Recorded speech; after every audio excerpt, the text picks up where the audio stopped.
सुप्रभात बच्चों। प्यारे बच्चों, आज हम और आप मिलकर के पढ़ेंगे खान पान की बदलती तस्वीर, जो कि बसंत पुस्तक का एक पाठ है। इस प्रस्तुत पाठ के लेखक हैं प्रयाग शुक्ल जी, और उनके द्वारा लिखे गए इस पाठ का मूल उद्देश्य यह है कि हमारे और आपके समाज में प्रचलित प्रमुख संस्कृतियों को, रीति रिवाजों को बचा करके रखना चाहिए, क्योंकि हमारी और आपकी क्षेत्र विशेष के कुछ खान पान ऐसे होते हैं जो हमारे संस्कृत की परिचायक होते हैं, और संस्कृत की परिचायक होने के कारण वह हमारी सभ्यता का भी द्योतक होते हैं। और इस पाठ के माध्यम से प्रयाग शुक्ल जी ने बताने का प्रयास किया हुआ है कि हम आज इस दौर में पहुंच गए हैं कि हमारी जो प्राचीन खान पान था, जो वेशभूषा थी, वह कहीं न कहीं प्रभावित हुआ है, जिससे हमारी प्राचीनता और संस्कृत की जो महत्ता थी वह कहीं न कहीं छीड़ हुई है। तो प्यारे बच्चों, चलिए अब हम चलते हैं अपने मूल पाठ की ओर। हम आप लोगों के सामने पंक्ति से पंक्ति तक का वाचन करेंगे और आप सभी लोग ध्यान पूर्वक इस कर्सर के माध्यम से उसे देखते जाना है। पिछले 10-15 वर्षों में हमारी खान पान की संस्कृति में एक बड़ा बदलाव आया।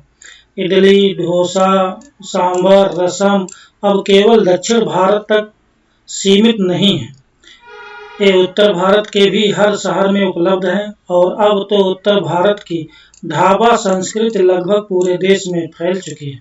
प्यारे बच्चों, लेखक कहना चाहते हैं कि पिछले 10-15 वर्षों को अगर आप खान पान को देखें तो इससे एक बड़ा बदलाव दिखाई पड़ता है कि जो कभी दक्षिण भारत, तमिलनाडु या कर्नाटक या केरल आदि के जो खान पान होते थे, वह अब उत्तर भारत, कहने का अर्थ है कि उत्तर भारत जैसे मान लो उत्तर प्रदेश, बिहार हो गया, पंजाब हो गया, राजस्थान हो गया, इन सब जगहों पर भी यह खान पान के पकवान अब उपलब्ध होते हैं। और उत्तर भारत की जो ढाबा संस्कृति थी, ढाबा संस्कृति मतलब आप ढाबा से समझते होंगे कि एक छोटा सा दुकान या होटल का ऐसा रूप जो ग्रामीण परिवेश के अनुरूप होता है। हाईवे के किनारे आपको तमाम ऐसे ढाबे मिल जाएंगे जहां पर आप रुक करके खाना खा सकते हैं। तो वह ढाबा संस्कृति अब केवल उत्तर भारत में ही नहीं रही, बल्कि वह पूरे देश भर में फैल गई है। अब आप कहीं भी हों, उत्तर भारतीय रोटी, दाल, साग आपको मिल ही जाएंगे। फास्ट फूड का चलन भी बड़े शहरों में खूब बढ़ा है। इस फास्ट फूड में बर्गर, नूडल्स जैसी कई चीजें शामिल हैं। एक जमाने में कुछ ही लोगों तक सीमित चाइनीज नूडल्स अब संभवतः किसी के लिए अजनबी नहीं रहे। अब लेखक का कहना यह है कि उत्तर भारत की जो दाल रोटी या रोटी साग था, वह अब पूरे भारत में भी आपको कहीं न कहीं मिल ही जाएंगे। जैसे आप देखते होंगे कि जम्मू कश्मीर या पंजाब का मक्के की रोटी और सरसों की साग बड़े ही चाव के साथ लोग खाते हैं। यह आपको अन्य भारतीय प्रदेशों में भी मिल जाएगा। इसलिए उन्होंने कहा कि अब चीनी नूडल्स जो कभी कुछ ऊंचे संभ्रांत लोगों के पास ही हुआ करते थे, आज वह छोटे से छोटे आदमी या उस तबके तक भी पहुंच गया है जो इनको कभी जानते ही नहीं थे। 2 मिनट्स नूडल्स के पैकेट बंद रूप से कम बच्चे बूढ़े सभी परिचित हो चुके हैं। इसी तरह नमकीन के कई स्थानीय प्रकार अभी तक भले मौजूद हों, लेकिन आलू चिप्स के कई विज्ञापित रूप तेजी से घर घर में अपनी जगह बनाते जा रहे हैं। कहने का अर्थ यह है कि आज आप और हम आलू चिप्स या भुजिया जैसे कि उत्पाद आप और हम प्रयोग करते हैं, जिनका विज्ञापन किया जाता है। विज्ञापित मतलब होता है जिनका विज्ञापन, जिनका प्रचार किया जा रहा हो।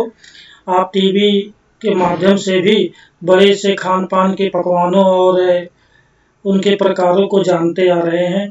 विज्ञापनों के माध्यम से ही हम और आप अधिक से अधिक खान पकवान से हम लोग परिचित हुए हैं। गुजराती ढोकला या गाठिया भी अब देश के कई हिस्सों में स्वाद लेकर खाए जाते हैं, और बंगाली मिठाइयों की केवल रस भरी चर्चा ही नहीं होती, वो कई शहरों में पहले की तुलना में अधिक उपलब्ध है। यानी स्थानीय व्यंजनों के साथ ही अब अन्य प्रदेशों के व्यंजन पकवान भी प्रायः हर क्षेत्र में मिलते हैं और मध्यम वर्गीय जीवन में भोजन विविधता अपनी जगह बना चुकी है। कहने का अर्थ है बच्चों की जो बंगाल की मिठाइयाँ प्रसिद्ध थी वह अब भारत के कई शहरों में भी उपलब्ध हो जाती हैं और भोजन की जो विविधता है, विविधता मतलब अनेकता है, वह अपनी जगह बना चुकी है।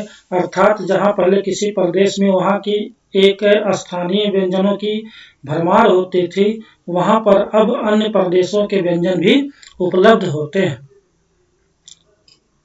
यहाँ पर हमने कुछ चित्रों के माध्यम से आपको समझाने का प्रयास किया हुआ है कि जैसे आपको दक्षिण भारत के पकवान दिख रहे हैं और यह गुजराती ढोकला और गाठिया जो आपने देखा एक गुजराती पकवान है।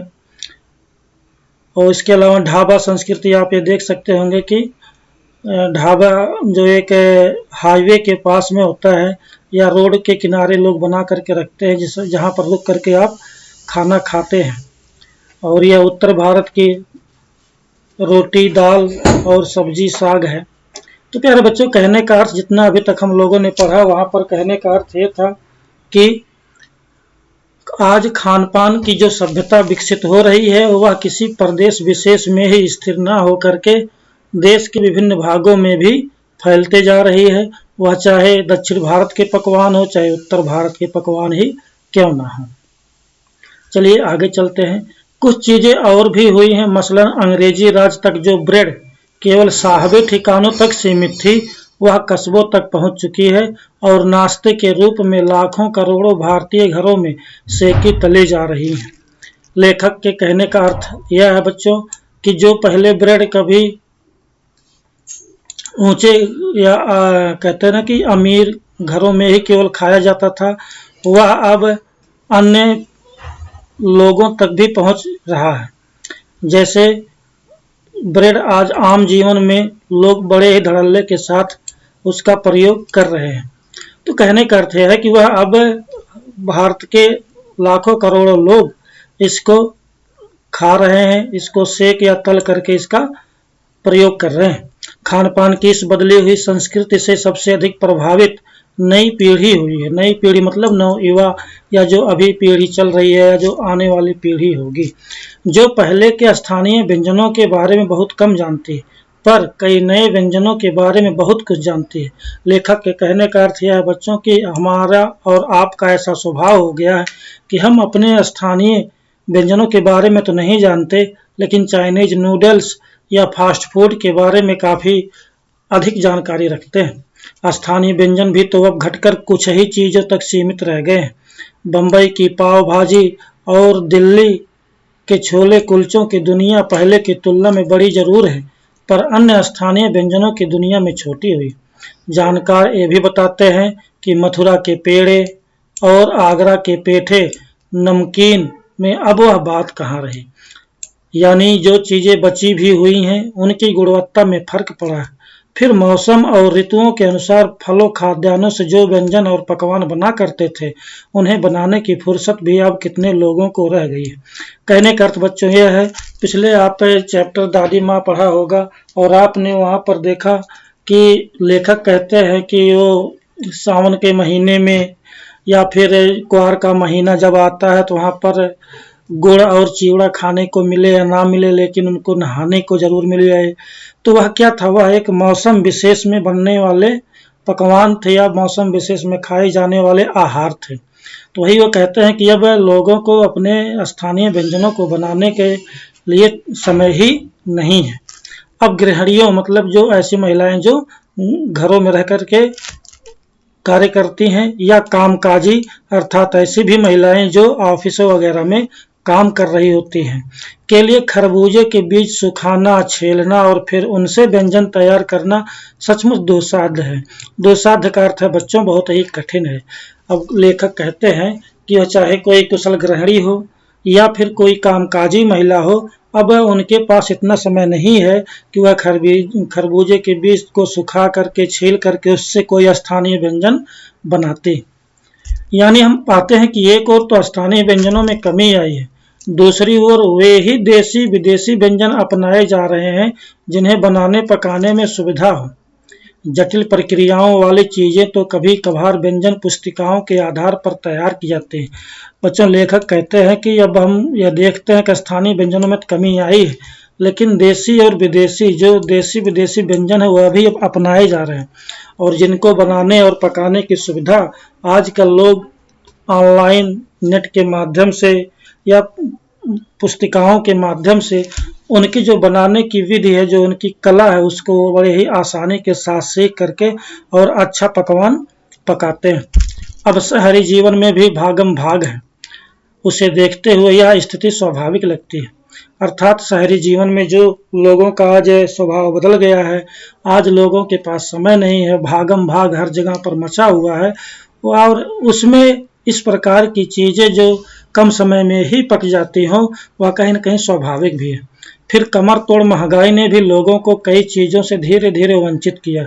अर्थात कमर तोड़ महंगाई, ऐसी महंगाई जो काफी अधिक हो, उससे लोगों को क्या किया कि वंचित किया। किससे? जो अन्य पकवान थे, जो ऐसे पकवान थे जो काफी कीमती होते थे। कीमती कहने का अर्थ यह था कि उनको बनाने में जिस प्रकार की खाद्य सामग्री का प्रयोग होता, उनकी बाजार में काफी ऊंची कीमत होने के कारण लोगों ने उस प्रकार के व्यंजनों को बनाना ही छोड़ दिया।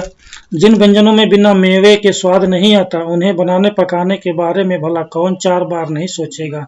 अब आपको पता है कि मेवा मतलब कि काजू, किशमिश, बादाम कितने महंगे हैं, और आज हर कोई मेवों से बनी हुई खाद्य सामग्री को बनाने की भी सोच नहीं सकता। अब यहाँ पर आप देख सकते हैं कि मथुरा के पेड़ों के चित्र हैं जो काफी प्रसिद्ध, और ये आगरा के पेठे का चित्र। खान पान की जो एक मिश्रित संस्कृति बनी है, इसके अपने सकारात्मक पक्ष भी।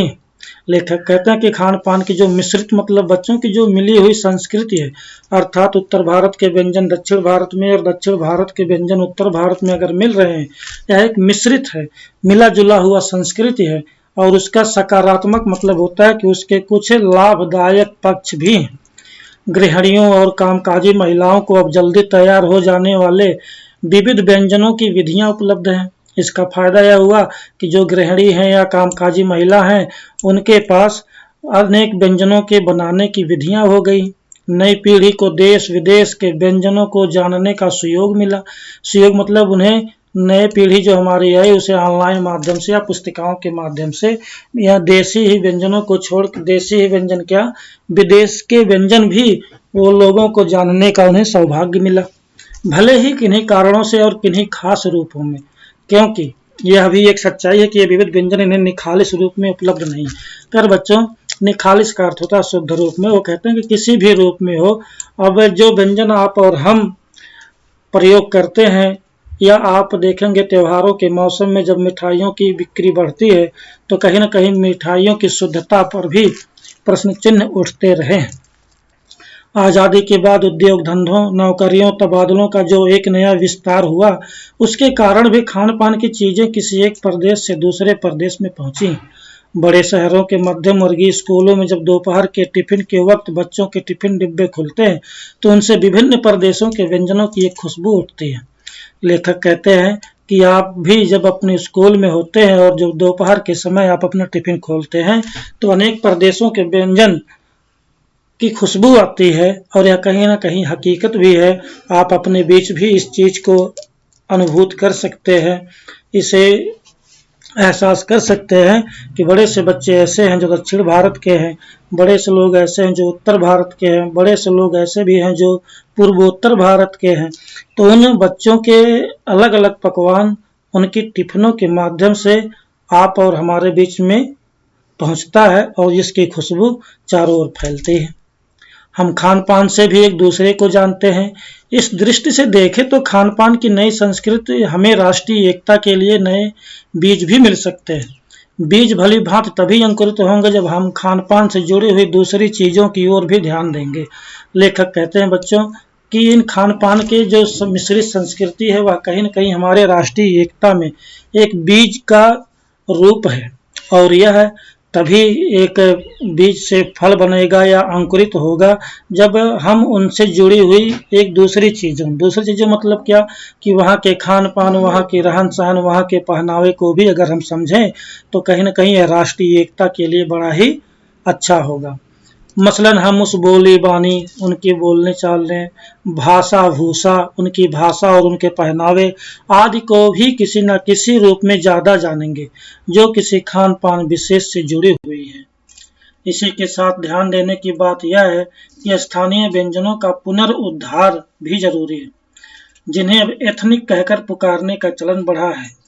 ऐसे स्थानीय व्यंजन केवल 5 सितारा होटलों के प्रचारार्थ नहीं छोड़ दिए जाने चाहिए। 5 सितारा होटलों में भी वे कभी कभार मिलते रहें, पर घरों बाजारों से गायब हो जाए तो यह एक दुर्भाग्य ही होगा। लेखक कहते हैं कि आज जब हम कहीं किसी 5 सितारा होटल में जाते हैं तो आप ये भी देखते होंगे कि जो सब्जियों के शोरूम भी लगते हैं बड़े बड़े शहरों में, वहाँ पर भी आपको मक्के वगैरह की मिल जाएगा, और उस मक्के की कीमत आप वहाँ पर देख रहे होंगे 50 रुपए, 25 रुपए, 100 रुपए तक की कीमत उस शोरूम में उस मक्के की हो जाती है। ठीक वैसे ही कुछ ऐसे पकवान जो हमारे और आपके स्थानीय व्यंजन हुआ करते हैं, वह 5 सितारा होटल में भी पहुंच गए हैं। लेखक का कहने का अर्थ यह है कि हमें इस प्रकार के व्यंजनों को दूर नहीं करना चाहिए। ऐसा नहीं होना चाहिए कि वह केवल होटलों के प्रचार के लिए ही प्रयोग हों, बल्कि उन्हें हमें आज भी कहीं न कहीं बनाए रखना होगा। ऐसे व्यंजनों को अपने बीच बनाते रहना होगा। अच्छी तरह पकाई गई पूड़ियाँ, कचौड़ियाँ, जलेबियाँ भी अब बाजारों से गायब हो रही हैं। मौसमी सब्जियों से भरे हुए समोसे भी अब कहाँ मिलते हैं। उत्तर भारत में उपलब्ध व्यंजनों की भी दुर्गति हो रही है। लेखक कहते हैं कि अब वह समय कहाँ रहा जब जलेबियां या समोसे की उतनी खास पहचान रही हो। उत्तर भारत की यह पकवान जलेबी समोसे आज कहीं न कहीं इनकी भी दुर्गति हो रही है, अर्थात आज लोग इनको भी भूलते जा रहे हैं। अचरज नहीं कि पहले उत्तर भारत में जो चीजें गली मोहल्लों की दुकानों में आम हुआ करती थी, उन्हें अब खास दुकानों में तलाशा जाता है। यह भी एक कड़वा सच है कि कई स्थानीय व्यंजनों को हमने तथाकथित आधुनिकता के चलते छोड़ दिया है और पश्चिम की नकल में बहुत सी ऐसी चीजें अपना ली हैं जो स्वाद, स्वास्थ्य और सरसता के मामले में हमारे बहुत अनुकूल नहीं है। प्यारे बच्चों, हमारे प्राचीन सभ्यता या प्राचीन ये जो भी खाद्यान्न पकवान रहे, उनमें आपको कहीं न कहीं इस चीज को भी देखने को मिलेगा कि वह किसी भी प्रकार से नुकसानदायक नहीं होती हैं यदि आप उनका अधिक सेवन नहीं करते हैं। लेकिन आप यदि पश्चिमी खान पान को देखें तो वहाँ पर आपको जो भी चाइनीज नूडल्स, बर्गर, पिज्जा है, वो कहीं न कहीं बहुत ही हमारे अनुकूल नहीं है, अर्थात वह हमारे लिए बहुत ही लाभदायक नहीं है। कहीं न कहीं हमारे शरीर पर उनका प्रतिकूल प्रभाव पड़ता ही पड़ता है, जिसका फलस्वरूप क्या है, अनेक प्रकार की बीमारियों, मधुमेह जैसे मधुमेह हो गया, मोटापा हो गया, अन्य बहुत सी ऐसी बीमारियां आती हैं जो इस प्रकार के खान पान की देन है। हो यह भी रहा है कि खान पान की मिश्रित संस्कृति में हम कई बार चीजों का असली और अलग स्वाद नहीं ले पा रहे। अक्सर प्रीति भोजों और पार्टियों में एक साथ ढेरों चीजें रख दी जाती हैं और उनका स्वाद गड्ढमड्ढ होता रहता है। प्रीति भोज मतलब बच्चों, जो हमारे और आपके घरों पर कभी शादी या विवाह के शुभ अवसर पर हम लोगों को बुला करके जो भोज देते हैं, उन भोजों को कहा जाता है प्रीति भोज। वो कहते हैं कि इस प्रकार की पार्टियों में, इस प्रकार के आयोजनों में बहुत ढेर सारे पकवानों का प्रयोग होता है, जिससे क्या होता है कि हम किसी खास पकवान की उसके स्वाद नहीं ले पाते। और उसका रीजन क्या होता है, कारण यह होता है कि हम अनेक प्रकार के पकवान को एक साथ में ही लेकर के खाते हैं, जिससे उनका स्वाद गड्ढमड्ढ हो जाता है, अर्थात मिल जाता है। खान पान की मिश्रित या विविध संस्कृति हमें कुछ चीजें चुनने का अवसर देती है, हम उसका लाभ प्रायः नहीं उठा रहे हैं। हम अक्सर एक ही प्लेट में कई तरह के और कई बार तो बिल्कुल विपरीत प्रकृति वाले व्यंजन परोस लेना चाहते हैं। अब विपरीत प्रकृति वाले व्यंजन मतलब आप समझते होंगे कि बहुत से ऐसे विवाह के अवसर भी आते हैं या पार्टियां होती हैं जिसमें शाकाहारी और मांसाहारी दोनों प्रकार के व्यंजनों की उपलब्धता रहती है। कुछ लोग दोनों ही प्रकार के व्यंजनों को खाना पसंद करते हैं, जिससे क्या होता है कि उसका कहीं न कहीं प्रतिकूल प्रभाव पड़ता है। इसलिए खान पान की जो मिश्रित विविध संस्कृति बनी है और लग यही रहा है कि यही और अधिक विकसित होने वाली है, उसे तरह तरह से जांचते रहना जरूरी है। तो प्यारे बच्चों, कहते हैं कि जो हमारे इस खान पान की मिली जुली संस्कृति है और जो अनेक प्रकार के व्यंजनों की भरमार है, उसको भी हमें जांच परख करके ही सेवन करते रहना चाहिए और अपने स्थानीय व्यंजनों को बराबर प्रयोग में रखना चाहिए। तो प्यारे बच्चों, यह था मूल पाठ और आशा और विश्वास है कि आप सभी लोग इस पाठ को भली भांति समझ गए होंगे। चलिए अब हम प्रश्न अभ्यास देखते हैं। पहला अभ्यास है, खान पान की मिश्रित संस्कृति से लेखक का क्या मतलब है? अपने घर के उदाहरण देकर इसकी व्याख्या करें। बच्चों, मिश्रित संस्कृति से हमने जैसे बताया कि ऐसी संस्कृति जहां पर जिस संस्कृति में एक प्रदेश से दूसरे प्रदेश जिनका अलग अलग संस्कृति हो और वहां पर दोनों ही संस्कृतियों का मेल हो जाए, उनका मिलजुल जाए, तो वह होते हैं मिश्रित संस्कृति। जैसे उत्तर भारत में दक्षिण भारत के व्यंजन और दक्षिण भारत में उत्तर भारत के व्यंजन अगर मिल जाएंगे तो उसे हम बोलेंगे मिश्रित संस्कृति। खान पान में बदलाव के कौन से फायदे हैं? फिर लेखक इस बदलाव को लेकर चिंतित क्यों है? खान पान में बदलाव के फायदे यह है कि इससे हमें विभिन्न प्रकार के व्यंजनों की पहचान हो जाती है। देसी और विदेशी व्यंजनों के बारे में भी हम जान जाते हैं। इससे अनेक प्रदेशों के व्यंजन को जानते हैं, उनकी वेशभूषा को भी हम पहचान जाते हैं, जिससे यह कहीं न कहीं राष्ट्रीय एकता में हमारे बीजारोपण भी करते हैं। दूसरी बात, इसका नुकसान इस चीज का है कि इससे कहीं ना कहीं हमारे जो स्थानीय व्यंजन है उसमें बदलाव आ रहा है, उनका लोप हो रहा है। अगला, खान पान में मामले में स्थानीयता का क्या अर्थ है? तो खान पान के मामले में स्थानीयता का अर्थ सीधा सा है बच्चों कि कुछ भी क्षेत्र विशेष का विशेष पकवान, ऐसा जरूर कोई प्रदेश होगा जहाँ का जो चीजें प्रसिद्ध होगा। जैसे दक्षिण भारत का हमने बताया इडली डोसा सांभर, गुजरात का, और फिर उत्तर भारत की दाल रोटी साग। तो इस प्रकार के व्यंजनों को कहा जाता है स्थानीय व्यंजन। प्यारे बच्चों, यहाँ से आप इसको केवल आपको देख करके चलते रहना है, ऐसे आप स्वयं करेंगे। और भाषा की बात में हम देख लेते हैं। खान पान शब्द, खान और पान दो शब्दों को जोड़कर बना है। खान पान शब्द में और छिपा हुआ, जिन शब्दों के योग में और अथवा या जैसे योजक शब्द छिपे हों उन्हें द्वंद्व समास कहते हैं। नीचे द्वंद्व समास के कुछ उदाहरण दिए गए हैं, इनका वाक्यों में प्रयोग कीजिए और अर्थ समझिए। प्यारे बच्चों, जब हम समास को पढ़ाएंगे तब आपको इस पर विस्तृत रूप से समझाया जाएगा। उससे पूर्व आप इतना स्वयं करें और समझें। किसी प्रकार की समस्या हो तो आप कॉल कर सकते हैं। तो प्यारे बच्चों, बहुत बहुत धन्यवाद आज की कक्षा के लिए, और फिर हम हाजिर होंगे एक नए पाठ के साथ। तब तक के लिए बहुत बहुत धन्यवाद।